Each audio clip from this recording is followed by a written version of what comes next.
Good evening. Welcome to McNally Robinson Booksellers. Thanks for joining us this evening.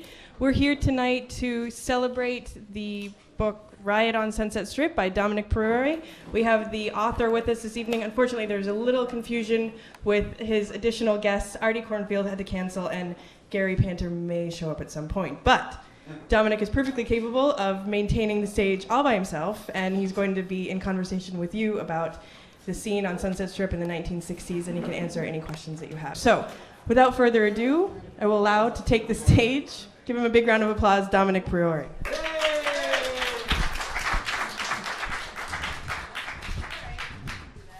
Thank you. And as Jessica said, I can command the stage all by myself. But what I figure, since there's enough of us here who are all friends and know way too much about this stuff, my guest Gary Panter should show up soon, I guess, I hope. And what I meant to talk about tonight, because he is the artist who did, he's more of a punk rock era artist. He did the Screamers logo many years ago, and he did Jimbo in Slash magazine, and he also did the set design for Pee-wee's Playhouse. So if he shows up, he's a real cool guy. And we're both, warped by the 60s music scene as well, and all the pop art. So I want to start off with a reading, and I was going to, since I have been very brief with my readings, I'm going to do a really long one, and let's be like Andy Kaufman in Man on the Moon, where he reads the whole Ulysses or something. So be prepared for this. Okay, because no one's really ever put the art scene together with the music scene, and as far as LA goes, I mean, nobody ever bothered to put all these bands together and say, okay, Zappa and the Doors and the Byrds and all these bands came out of one short-lived scene. That's basically what the book's about. Is like how somebody just asked me, so like, how did you get into this? And I said, well, I got a little trip down the Sunset Strip in 1966 from my parents and relatives who'd come out from New York. My family was mostly based in New York, and I got to drive down the Strip in 1966, and when it was 1974 and I was a teenager, I said, okay, it's my turn. I'm going to go up to the Strip. And it's like, and I looked around. It's like, where did it all go? So over the years, I started collecting information as to what happened, and it all ended up in this. And so that's how I got started on this particular subject. So let's see. I'm going to just talk about the art scene because no one's put the art scene together. There was a really huge pop art scene in Los Angeles. As a matter of fact, Warhol's first show, the one with the Campbell's soup cans, happened in LA. And this little bit here addresses all that kind of thing. I'm just going to cut right into some part of the art section of the book. 2 years earlier, another noted British pop artist, David Hockney, had relocated to Los Angeles. His Splash, as featured on the cover of Rainer Banham's Los Angeles, The Architecture of Four Ecologies, is a quintessential product of 1966. Tosh Berman recalls, Hockney's work really changed when he came to Los Angeles. The environment and aesthetic life change marked a big difference in respect to what he had previously done in London. And here's a picture of David Hockney in front of Pandora's box. Okay.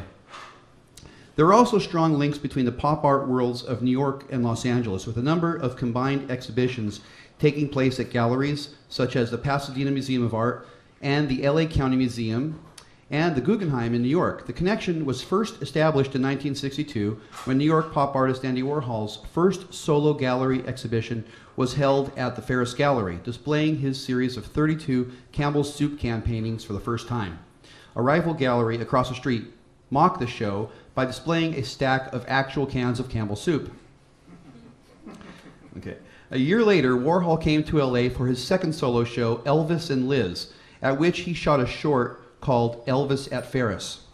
He subsequently made his first full-length movie, Tarzan and Jane Regained, sort of, in a variety of locations around Los Angeles, including the Venice Canals, the hills above Malibu, the Watts Towers, the swimming pool at the Beverly Hills Hotel, and the home of Wallace Berman.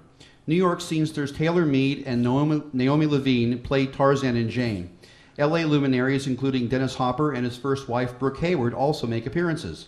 The wrap party was held at the Santa Monica Pier Carousel. Thoroughly imbibing in the spirit of Los Angeles, Warhol never made another movie with so much light, or indeed, one so lighthearted. Ferris Gallery held a third Warhol show, Silver Pillows, in 1966, to coincide with the arrival of, at the Trip, of his Exploding Plastic Inevitable show featuring the Velvet Underground and Nico. During its short lifespan, October 1966 to May 1960, well, that's wrong. Boy, these editors are bad. It's more October 1965 to May 1966. The Trip hosted performances by acts such as Marvin Gaye, The Temptations, The Leaves, The Rising Suns, and Sam the Sham and the Pharaohs, and even inspired a song by the Scottish singer Donovan, who headlined at the outset of his psychedelic phase. The Exploding Plastic Inevitable was the last and most spectacular engagement to be held at the club. Having been dismissed following performances at San Francisco's Fillmore Auditorium for being too negative, the show was more warmly received on the Strip.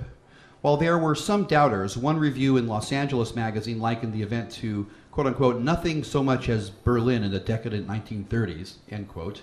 It seemed as though the entire Ferris scene, plus assorted movie stars and musicians, turned up to bear witness to the potent combination of the Velvet Underground's music and Warhol's films, which were projected onto 3 screens behind the band. The LA Times noted that Warhol's genius for publicity was, quote-unquote, greater than that of Zsa Zsa Gabor and Jane Mansfield combined, end quote. Warhol, Bruce Conner, and others would screen their films at Cinematheque 16, a 150-seat theater in the alley across from Madman Muntz, you might know it as Tower Records, that opened on June 9th, 1966, with a double bill of the gangster movie Public Enemy and Conner's Vivian. Cinematheque 16 quickly became the underground movie house on Sunset Strip. Its manager, Louis Teague, once spoke to the Los Angeles Free Press of plans to, quote-unquote, show all of Andy Warhol's films end-to-end for about 5 days with dancing in the lobby. Such outre fare, derided by Herald Examiner columnist Mike Jackson as gooey amateur attempts to be avant-garde, was previously screened only at the Fifth Estate Coffee House on the Strip or at the Cinema Theater on Western near Santa Monica Boulevard. The absurdist sense of humor inherent in the LA teen scene is best exemplified by a single 1963 photograph taken by Julian Wasser of Eve Babbitts playing chess in the nude with famed early 20th century Dada artist Marcel Duchamp. Babbitts, a brilliantly and wholly unself-conscious artist in her own right, subsequently went out with Stephen Stills, which, according to John Van Hammersveld, an artist, brought, quote-unquote, all the musicians down around the art scene. So you get this tremendous collaboration of interweaved ideas. Babbitts went on to design the covers of Buffalo Springfield Again and The Byrds Untitled. The idea of LA's art scene mixing lowbrow and highbrow ideas is given further credence by the fact that the Ferris Gallery closed its doors at around the same time that rock and roll was being derailed on the Strip. Let's see. And that's about all I'm going to read from that part. Any questions? Let's open up to question and answer here because I need some dialogue, otherwise my guest's not here. So does anybody have any questions about the LA art scene at all? Has anybody heard of it or know about it? Basically, the artists were best known as Ed Ruscha, Billy Al Bankston, Mel Ramos, and they all congregated at this place called Ferris Gallery. And that was on La Cienega Boulevard. And that's all I could really tell you without you reading this book. It's all in here. And the other reading I was going to do, since there's no questions, has to do with the animation industry. It was also based in Los Angeles at the time. And I think that's a sort of a strange confluence because, what ended up happening was all the movies and all the television and animation was based either here or in Los Angeles. And so a lot of the animators, even since the 40s, have been going out to LA, and Hanna-Barbera was one of them, and Jay Ward was the other one. And Jay Ward did the Rocky and Bullwinkle television show, which was really, really satire that later ended up getting copied by Matt Groening for The Simpsons. And the other one, Hanna-Barbera, they did the Flintstones and the Jetsons and all that stuff. And you started seeing like rock and roll bands on all these shows. So I decided, there's something about this where it's even reaching little kids, and a lot of us, and that's why I chose Gary to be here. I don't know if he's going to show up or if he's here, show up. But we're influenced by these songs in some way too, that were on these kids shows. And I guess I'll explain it by reading this. Okay, while some of the garage band's appearances in situation comedies have achieved an extended life through syndication, most have since faded from memory. A more lasting impression was made by the overflow of concocted bands that appear in various cartoons. Just as in reality, the most influential band in the animation world was the Beatles. When King Features' syndicated Beatles cartoon became 1965's top-rated children's television show, characters in other Sunday morning cartoons decided that they too could form rock and roll bands. Although they were dismissed at the time amid the emergence of the San Francisco hippie mentality, many of these animated bands and their songs are now rather more fondly recalled. There is even a 1995 tribute album, Saturday Morning Cartoons Greatest Hits, which features covers of cartoon theme tunes by acts such as the Ramones and the Violet Femmes. The steady flow of cartoon bands from 1965 to 1975 includes the Archies, the Banana Splits, the Cattanooga Cats, the Jackson 5, Josie and the Pussycats, Fat Albert and the Cosby Kids, the Impossibles, the Beagles, and many more.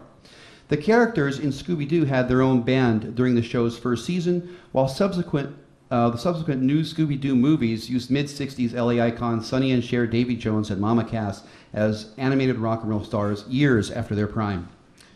No matter what year these cartoons came out, the sounds and fashions seemed to always to be backdated to Sunset Strip circa 1965-1966. So complete was the realization of sound that Hanging on a String by 1966 garage punk icons Question Mark and Mysterians could easily be mistaken for a 1969 Archie's track. The bubblegum ambience allowed Boyce and Hart to make a return to the action on an episode of Sigmund and the Sea Monsters, while the Monkees' Mickey Dolenz sermonced on the short-lived Butch Cassidy and the Sundance Kids. A Davy Jones cameo in the Brady Bunch is another moment that no one seems able to forget.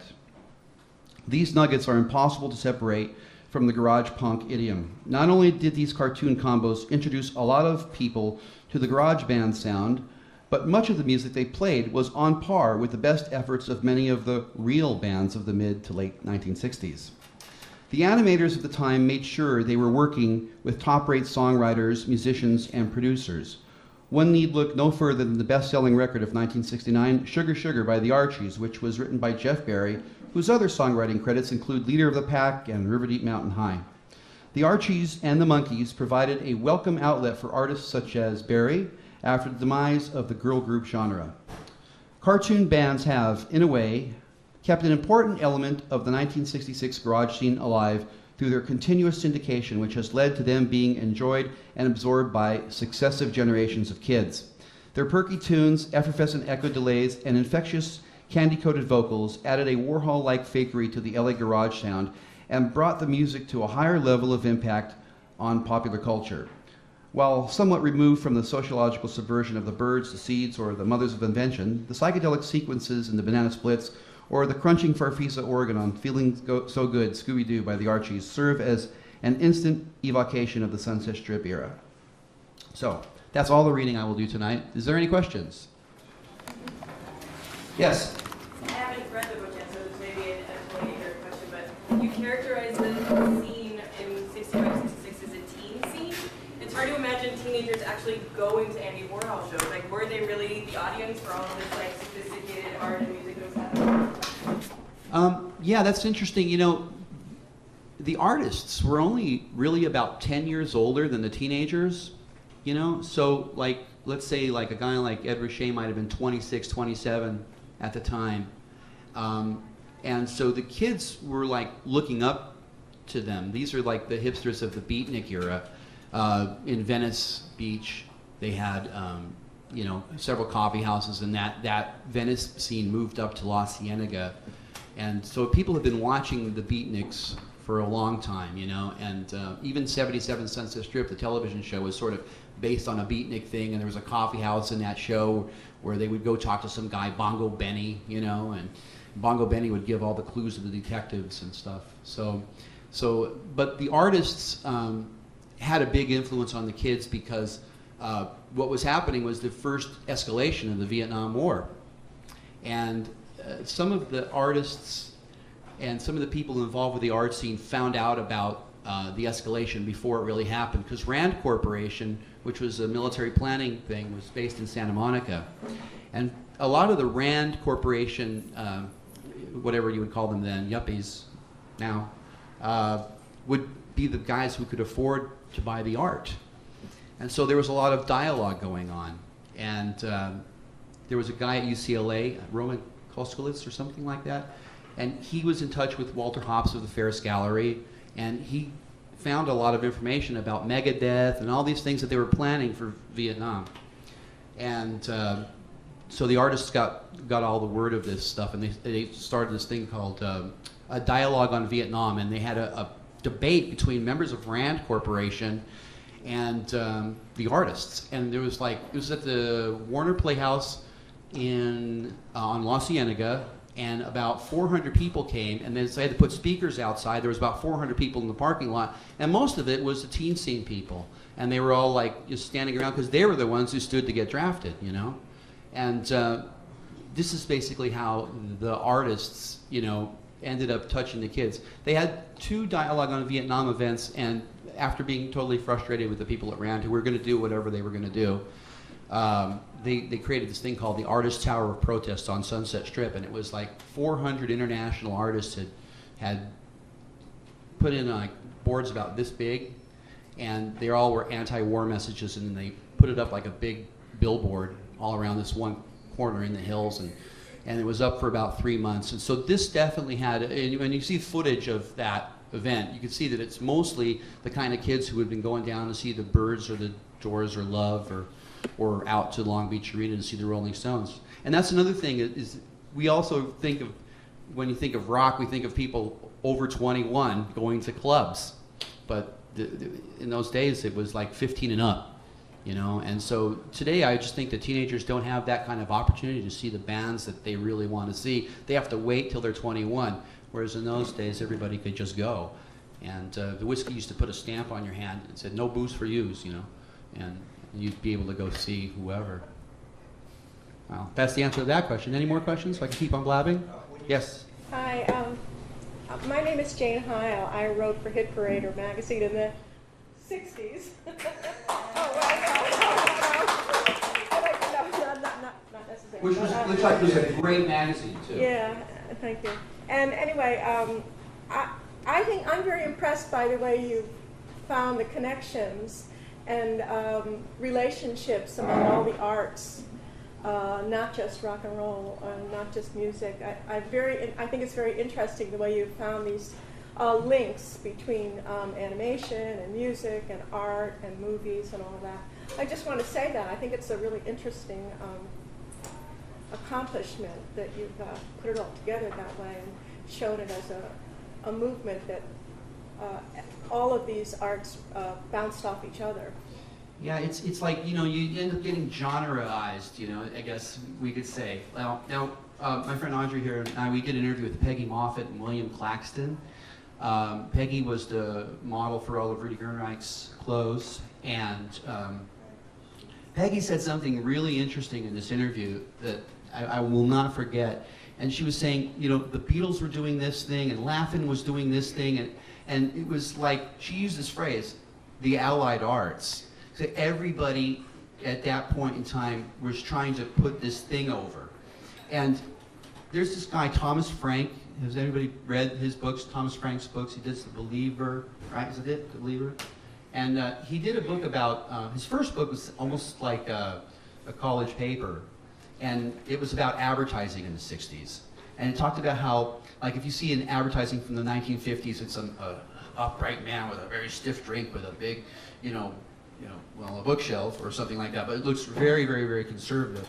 And then Volkswagen came out with those ads with a lowercase type, and everything was like, cool media, as McLuhan would say, And so ultimately, the advertising started to go, already was trying to break away from the staid feeling of the 1950s. So again, advertising is an art. And a lot of this with the music, like a song, a 2-minute and 30-second song is basically the way these songs came out, like Mr. Tambourine Man. It had a message or whatever in it. It was, sunk into the record. But ultimately, these songs ended up becoming advertisements for sort of a way of thinking that was different than the conservative way of thinking.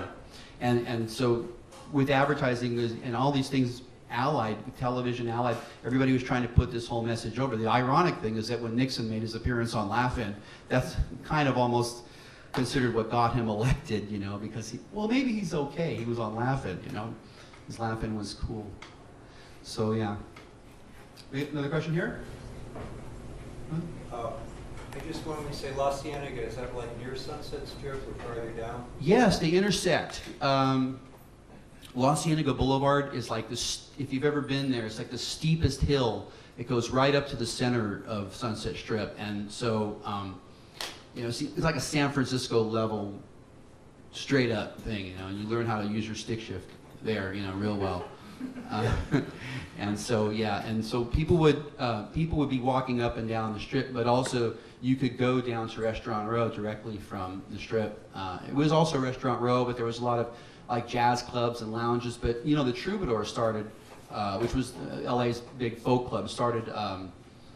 Ed Kienholz had the Now Gallery. He was another great Los Angeles artist in the part of the Ferris scene, and his Now Gallery moved to another location, or he actually started Ferris. That's what happened. I'm trying to remember everything at once. But when Kienholz started the Ferris Gallery with Walter Hopps, Doug Weston moved the first Troubadour into where Kienholz had Now Gallery on La Cienega. So you can see there's a direct connection between the folk music and the jazz scene and the arts. It was all kind of together, but nobody's really recognized that, you know, because LA has been, for many years, derided as an artistic place, plastic. And it was being talking about Warhol a lot. Like when Warhol was interviewed by the Los Angeles Times for that Trip show, they asked him if he thinks LA is plastic, and he goes, "I love plastic. I want to be plastic." So. Okay. Yes. What was the attitude towards New York from Los Angeles at that time? Was there a rivalry? Was there a kinship, or did they just not really care about each other? No. Actually, a lot of those people had been in New York prior. Like, for example, the Buffalo Springfield members had all been here in Greenwich Village, and same with the Mamas and the Papas. Those are the two most popular examples. But a lot of people had felt that by 1964, like the Greenwich Village folk scene was over. There was a television show in 1963 that emerged on ABC called Hootenanny. And Hootenanny wouldn't let like the more like Joan Baez, Pete Seeger, anybody who really had a message wasn't allowed to be on that show. And so it was just considered a big, huge joke. And the folk thing kind of peaked out on that. But the center of the excitement around folk was right here in Greenwich Village. And by 1965, Richie Furay, I believe, said, I came down to Greenwich Village from Canada and I wanted to be a folk singer. And we got in our group, the Agogo Singers, Club Agogo, which over here it was in the village. Now I think it's Bleecker Bob's. So and he's like, I was there pretending the whole time. It was really going to happen, this folk thing, but it was gone. It was over. And so a lot of the musicians just said, and they heard the Byrds, and it was like a clarion call. And even Dylan had gone out to rehearse with the Byrds on Tambourine Man. I guess in the book, I talk a little bit about how they first came together, the Byrds and Dylan. I mean, McGuinn had been here as well, Roger McGuinn of the Byrds. Jim McGuinn then, as a folk singer, and he was a contemporary of Bob Dylan, so they knew each other in the village. Peter Tork of the Monkees is another one who actually, was in the village and went out. But the Byrds had started doing Tambourine Man, and David Crosby, let's just we're covering somebody else's song, let's get rid of that. And he kept on trying to get rid of the song. And Jim Dixon, who was the manager of the Byrds, who had actually introduced them to the demo of the song, said, no, we got to do this again. Here's Dylan. Dylan that came and rehearsed it with them. They worked for about 4 or 5 hours. And I kind of compare that in the book to like everybody always there's always books about legendary Sun Records and stuff, but this was a moment akin to Sun Records in 1954 when Elvis Presley and Scotty Moore and Bill Black and Sam Phillips all got together and invented rockabilly. It was like this magnetic moment, that just changed music or whatever. And I think the same thing pretty much happened when the Byrds and Bob Dylan got together in 1964 at the World Pacific Studio, which was an interesting place. It had been this Pacific Jazz was a West Coast jazz label. Chet Baker, Jerry Mulligan, and people like that were on Pacific Jazz. And by the early 60s, the label was not selling that many jazz records. So Jim Dixon came along and produced a 12-string guitar folk album for World Pacific that got the company out of the red. And so they said, here, do whatever you want. So he brings the Byrds in, and he had unlimited time in that studio to rehearse and do whatever he want. And also, the Doors did their first demos at World Pacific as well. So it was a definite important place. And even the Beach Boys recorded their very first record at World Pacific, Surfing. So that is a very important place. Okay, yes? Yeah, so what do you think, like, bands in Europe, like the Stones and stuff, listen to like Aftermath and Flowers and Majesty's Request and stuff? It's like you can see like the influence from Love and from the Seeds and stuff, you know? But then when this thing like disappeared, it's like the UK got credit for like the whole psychedelic movement, yet it was derived, you know, from California. And those bands that like inspired, you know, pretty much were left to fade away into like memories or something. I heard a really interesting story about that. The band Love played this song Revelations, right? And it's a sidelong thing on Da Capo. And basically what I found out by reading Michael Stuart Ware's book about Love, he was the drummer in Da Capo and Forever Changers Line. A really great book about just being one guy in one band, which is one of the great bands, of course. And he said, we just did that song because it was like a warm-up, you know, and to get, sometimes an audience would like a song just to hear the band playing, just warm up or whatever. And ultimately, it was this really long song. And Love started playing originally at a club. I'm glad you asked this, because this is really good. There was a club on Melrose Avenue, which in then days, Melrose Avenue was not happening place. But it was actually a gay bar. And it was called Brave New World, after the Aldous Huxley book. And nothing was happening. It was like a big space, but there was very few people who went there. So Arthur Lee, through one hook or crook, somehow figured out he would, you know, book Love in there, an early version of Love that was called The Grassroots. And so from the get-go, they were playing Revelations at this place as part of their set. And before you know it, like, the Mothers with Frank Zappa and the Doors and all these other groups were playing there too. Before they even got gigs up on the Strip, they were playing at this, basically this little gay bar on Melrose called Brave New World. And it became a hot little place. I guess you would have to consider this the very first psychedelic nightclub anywhere. And this is 1965. And the Stones supposedly heard about this hot happening place and went down there and saw Love perform Revelations, and then went back and recorded Going Home for Aftermath, which is like a 13, 14-minute song.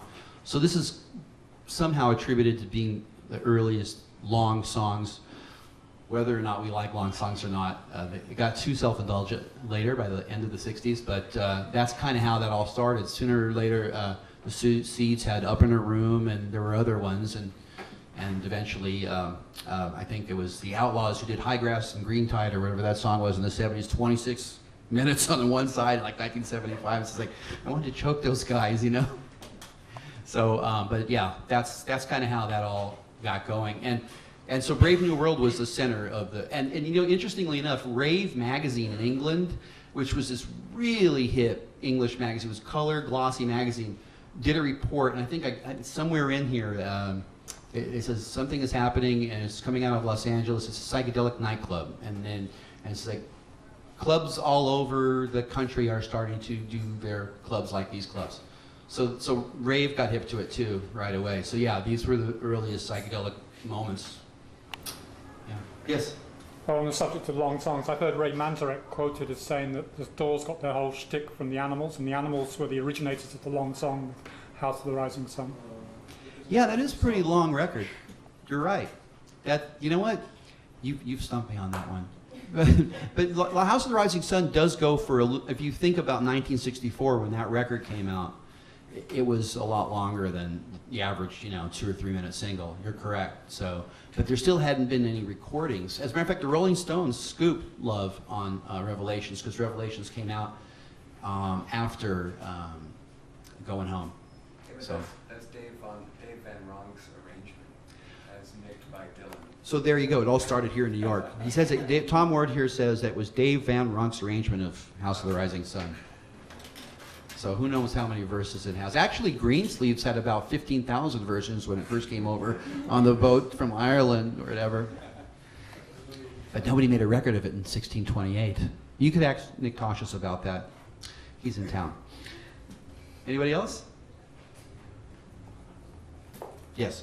Who's the band behind the Chattanooga Cats? Who are those guys? Thank you. That's a very good question. You know what? We were speaking about the animation industry. And here's how closely associated the animation stuff, which again, you know, I kind of think that generations and generations of kids kind of got into flower power through all these little cartoons we kept on seeing over the years. I mean, the Brady Bunch movie or whatever. But there was this really cool 1969 cartoon called the Chattanooga Cats.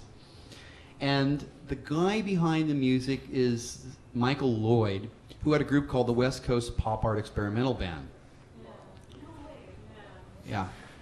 And he had, there was now, Michael Lloyd, you know, the group, and I'm going to repeat the name again one more time because it's a weird name. The West Coast Pop Art Experimental Band was not really making it all that well. They got on a bigger label and so on and so forth, but they never really broke through. I think one of their songs, Smell of Incense, was a hit for another group. So he was dabbling with other recordings, and one of them was this group, October Country. I think a couple of their songs ended up becoming Chattanooga Cats songs, and another group on the Flick Disc label, and I can't remember their name right now, it's like, let's see, the Boston Tea Party and St. John Green, and there was a third one on Flick Disc. I can't remember their name, but the American Revolution with Eddie Haddad, right? They also had a couple of songs that Michael Lloyd gave to them or produced, or there was part of the production thing.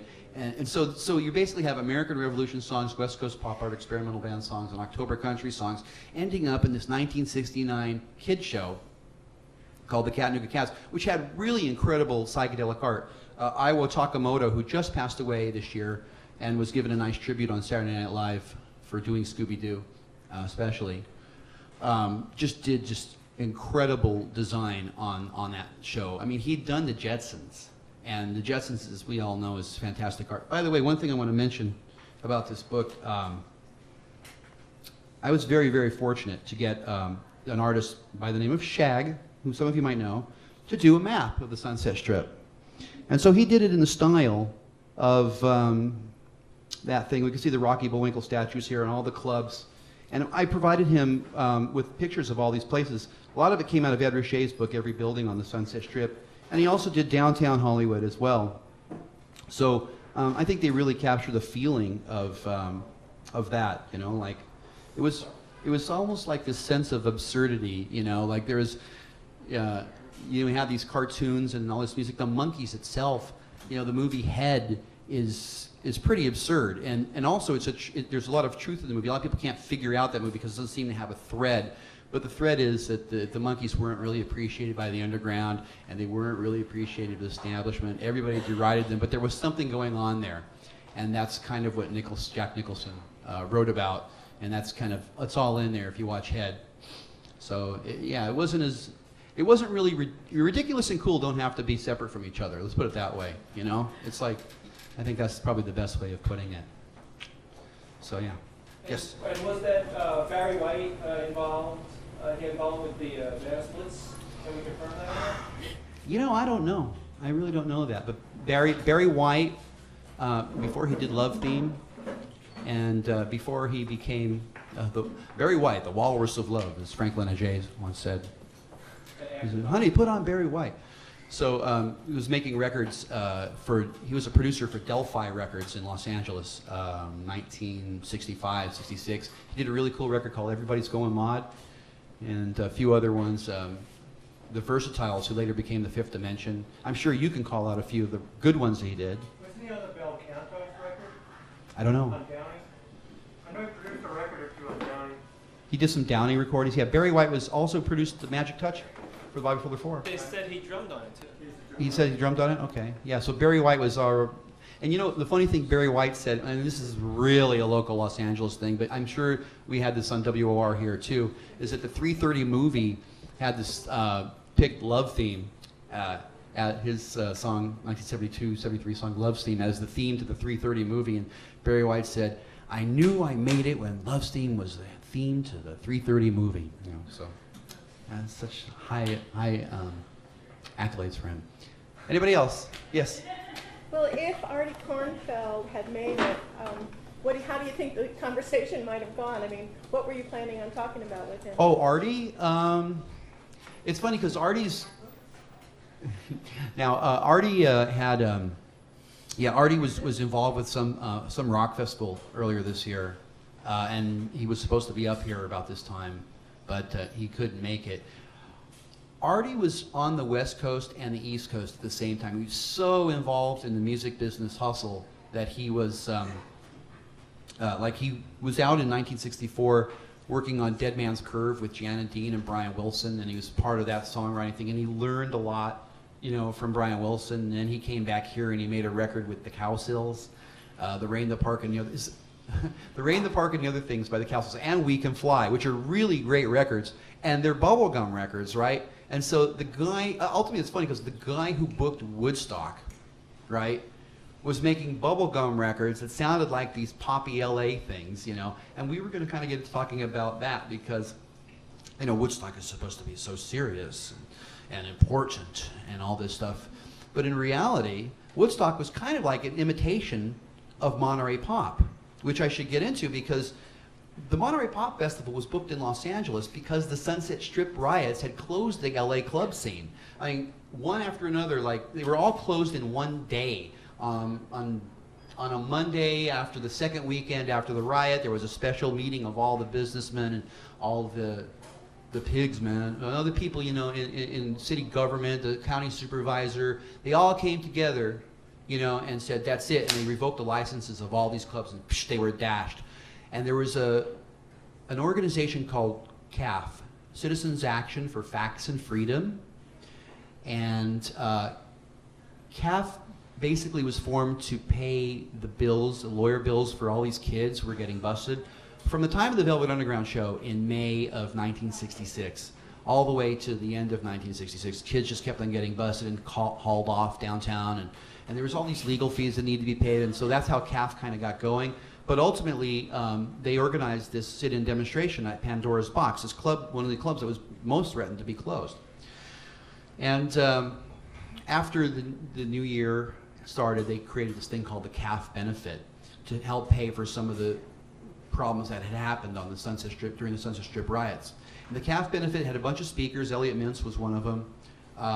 He was at Pacifica Radio then, and we're writing for the Free Press. Some of the Free Press writers, ACLU people were there, but the groups were, the Doors were the opening act. Hugh Masekela, the jazz trumpeter from South Africa who was involved with the Byrds and a bunch of other bills, he was on the bill.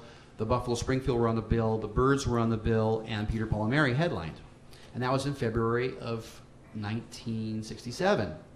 And that went so well that the people who organized that, and it's a long list, ended up becoming the very people who organized the Monterey Pop Festival. So now here it is, it's the 40th anniversary of the Summer of Love, and everybody's talking about San Francisco and all the big tie-dye shirts and this exploitation stuff. I think kind of minimalizes the importance of what happened in the 60s in a big way because it's all about sex, it's all about drugs, and it's all about rock and roll. But it really, when you start getting into that psychedelic phase of the later 60s, it ends up becoming decadent, and Monterey Pop was the moment where they said, this is the Summer of Love, this is the big pop festival of the 60s. Woodstock just happens to be an imitation of it because the same headliners, Jimi Hendrix, The Who, Crosby, Stills, Nash and Young were the Byrds in Springfield. So most of the same headliners, even the Grateful Dead, were part of the Monterey Pop Festival. And so Woodstock's this extension of Monterey Pop. But in reality, the San Francisco scene, as we know with Death of Hippie, it happened in August or October or whatever of 1967. The hippie scene was considered too decadent and too weird even then. And some of the drugs that started coming around were really, really, really bad. They, started PCP, started coming in, all kinds of weird, they remember speed kills and all that stuff.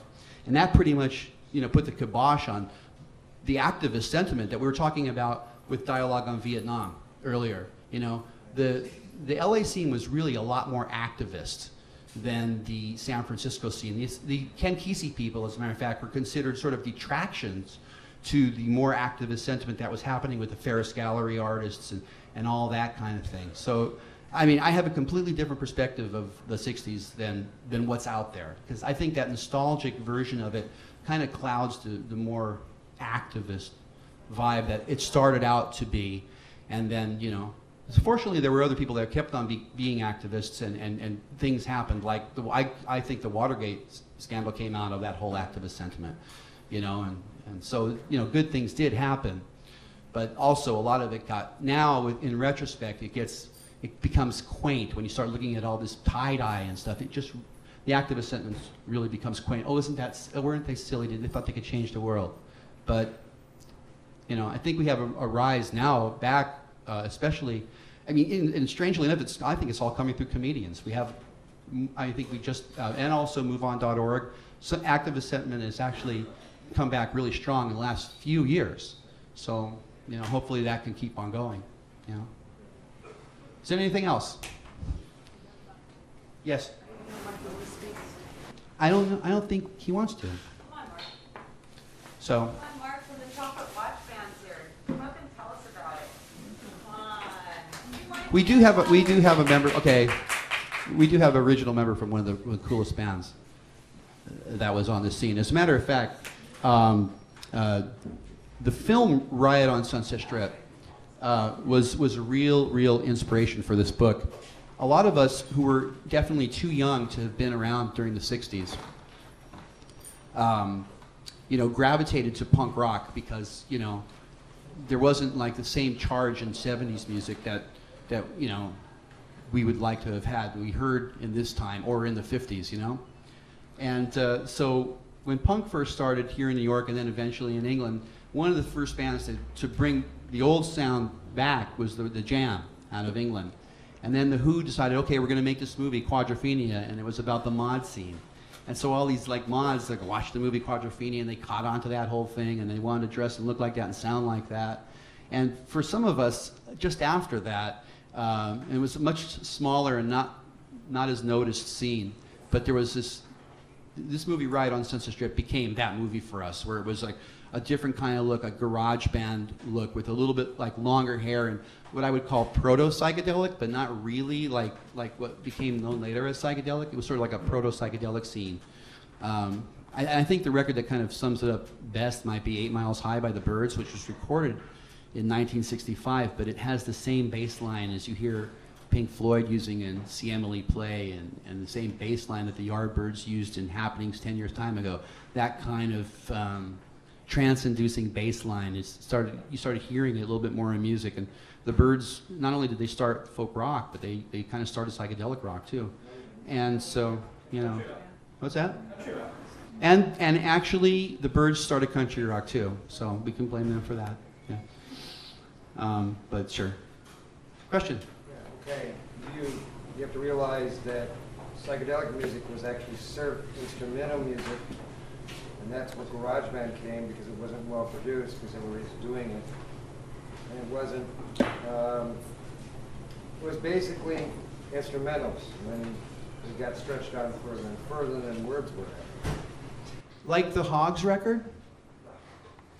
Eddie Cobb knew that we could do it, so he ran us in, and we beat Davy Allen,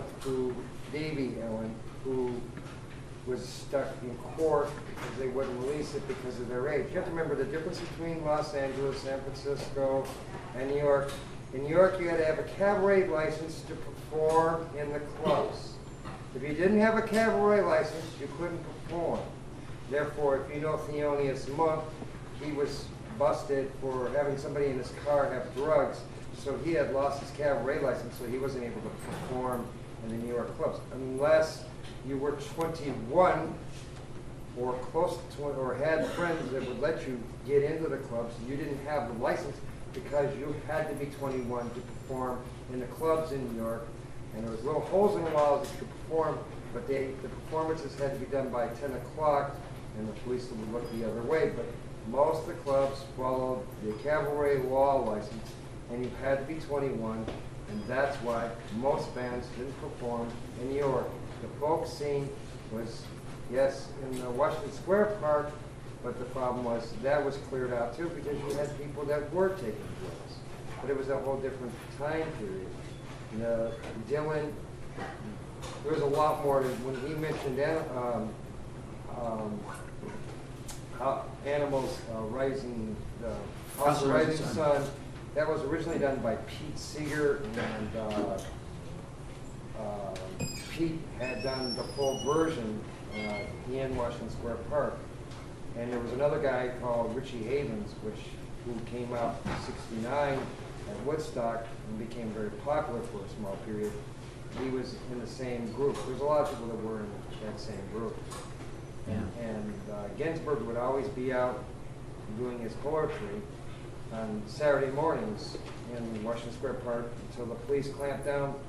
See, you weren't supposed to perform because there was a law in New York City that Mayor LaGuardia brought in against the organ grinders that had the monkeys. He brought this law and stopped that, so you couldn't perform on the sidewalk because you could get put in jail because there was a performance law that you couldn't perform on the sidewalk. That's why there wasn't much performance on the sidewalk. I mean, we got people that play saxophone and stuff today, but overall, there was a lot of different laws that were already instituted, and that's why New York was like, oh, you should go to Boston and play, and that's why the Standells were pretty practiced. But you couldn't do that in New York because there's all these little laws, and you couldn't play.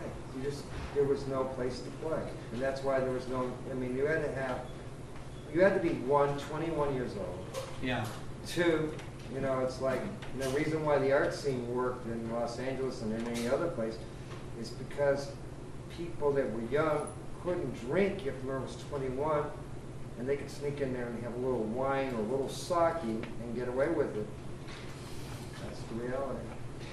Now, this is a good question. It's like my friend Pat here has been saying, you got to do the same book for New York. And I'm like, well, because I did go around before a lot of the record stores closed and talk to the old. I mean, one thing I love to do is go to record stores and talk to the guys, whoever it is, behind the counter, because they're the ones who are the most vitally interested in music. As a matter of fact, I met my very good friend, Fast Freddy, here. He was working at the Rhino Record Shop in Los Angeles, and now he's one of my best friends. But Rhino has an interesting history. I'm not going to go into that now. They became the top reissue label and had a really cool store. But when I was here in New York, and I asked all the guys who worked in the shops here, and also just grabbed information here, and there ended up being a lot of clubs here. There was the Cheetah, there was Arthur, there was Cafe Go-Go, and quite a few, here. So I don't exactly know how that all transpired. But did you play in New York? Yeah, we played in New York. Where'd you play? I'd have to get you the list. Yeah, There's actually a list. Yeah. We snuck in England. We played in England. We were opened at the Barn by a group called Pink Floyd. So that was their first performance was at the Barn opening for us. The Rolling Stones, I'm still friends with Andrew Roll, so Yeah. Rolling Stones opening for us. Yeah. And the thing, I was in the Chocolate Watch Band. Yeah. The Chocolate Watch Band also, I mean, for those of you who don't know, they made this really incredible appearance in the film Riot on Sunset Strip. And they're from San Jose, really. No, they're not. No? Where are you guys from? All over the United States. All over the United States? Remember, Eddie Cobb got everybody. The Chocolate Watch Band was a group. It eventually became a group of about 17 or 18 musicians over a period of time, because I left in '68 and they kept it alive into the '70s, but it really wasn't, because when somebody was sick or Sean got this or that one got that, that's, the way it worked. The first psychedelic song was done by the Watch Band. Gossamer Wings. Also Dark Side of the Mushroom. That was recorded in September of 1966. Wow, that's early for you. But just before everybody else. Yeah. Just before, and if you pull the first album, you can buy it today on Sundays. You can hear it. You may not hear the version you want to hear. You'd have to hear it on the original vinyl. Right. Now you have to realize something. All that was recorded on 4 tracks. Each instrument was recorded on a separate recorder. Now the bassist on Dark Side of the Mushroom is Bob Weir of the Warlocks. And one of the rhythm guitarists is named Jerry Garcia of the Warlocks. The Warlocks were heavy. So was the Hourglass, which later became a band you might know. The Allman Brothers. And the Warlocks later became the Grateful Dead, for those who don't know. I mean, the bottom line was a lot of bands that, I mean, the Warlock, the reason why they changed their name, there was another band in Texas. So, Yeah. so there's a lot, and the Hourglass changed as well. But, Yeah. And they played in Los Angeles at the Cheetah. Then the first Cheetah opened here in 1966 in New York. And interestingly enough, you mentioned Allen Ginsberg. In the first 2 or 3 paragraphs of the book, Ginsberg said something really, really good. And there was a live album that was recorded at the Cheetah here in New York. It was like 3 really unknown bands, and they, strangely enough, Allen Ginsberg wrote part of the liner notes, or was quoted in the liner notes for this thing, and I don't think it's really documented. It's a very, very rare album, and you can't find it, but I found this really brilliant Allen Ginsberg quote. And so I think I'm gonna, is there any more questions? I'll ask, is there any more? Yes, I was Pat. just going to say that fits in very well with what Dick Dale had once said, that it wasn't really the British invasion that really killed the Preserve, but the City Fathers, when he was playing, made it 21 overcoats. Yeah. And then that original teenage fan base couldn't go to see them playing. Right. No, but they had parties at car washes. Don't kid yourself. Car washes. And places that would be like donut shops. And, if your LA thing, the reason why it was successful is because it was people that had money. You remember, everybody has this thing that the kids had the money. It wasn't the kids that had the money. It wasn't the kids that bought things. The kids asked their parents, but your main drag and all this stuff is people that were really spending money that were in their 20s, late 20s. Most of the people that were involved in any of the productions were in their late 20s. Interesting enough, there was a lot of in the press, of course, it was about that very thing. And the guy who, going back to the late 1800s, the Sunset Strip area was originally owned by this, there was, if anybody knows about plein air art, it was a French art movement in the late 1800s. And these French artists would come out to California, and there was an interest in California as an art place to paint.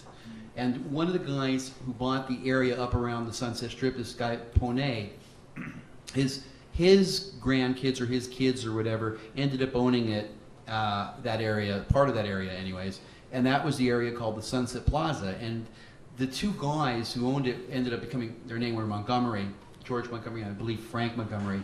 And I interviewed Frank Montgomery, and he was in his 90s, 96 years old when I interviewed the guy, and he was like. In the movie Riot on Sunset Strip, you see the businessmen all arguing, get these kids and chase them off the street. He's really being a mean guy. And this was actually, in reality, the Montgomery brothers. And I managed to interview him before he passed away. And it was funny because, everything he used to say in the newspapers in 1966 is exactly what he said when I interviewed him. With only one extra thing. I was like, so what was the deal? Why were you so? Oh, those kids, they didn't spend any money. It was just right out of the newspapers, and right out of the movie. But then I said, but what about the music and the art and all of this that came out of it? And I kind of went on for a little bit and just tried to minimally kind of explain that to him. He goes, well, none of it was any good. And so the guy just did not care. On the other hand, I'm going to want to close with this quote from Allen Ginsberg, and it's from this Cheetah album here in New York. And of course, they opened a Cheetah at Pacific Ocean Park in LA. So it's just the question earlier about whether there's a rivalry between New York and Los Angeles, and I would say no. But there was a disdain for Los Angeles in San Francisco, a big disdain in Los Angeles. Of Los Angeles by San Francisco. And when Rolling Stone magazine started, and that's what this book is about in a big way. Part of what it is about is that, Rolling Stone magazine is responsible for all of the rock history books that are in all the student libraries of all the high schools, you know, throughout the school, and their story or their version of the history of rock and roll is really tainted against this. It's wrong, you know, it's just totally wrong in this respect. So, I mean, I don't know if this book is going to get out there enough to let people know how wrong that was, but I mean, maybe it could infiltrate some or get in there. But you know, ultimately, Winter Media and even the Rock and Roll Hall of Fame all is really missing this because you know when they had the 1906 earthquake in San Francisco, San Francisco was the grand dame of the West, you know, and suddenly the whole city was leveled. And at that time, Los Angeles was just starting to getting its business community up and its financial and its economy up. When San Francisco was finally rebuilt, it had to share its economy with Los Angeles. And all the old folks from way back hated Los Angeles because of that. And they passed that down from generation to generation to generation. That's how it started. I lived in San Francisco for 6 years and I got to know a lot about the history of the city. And I realized this is where it all came from. But the love movement didn't change any of that.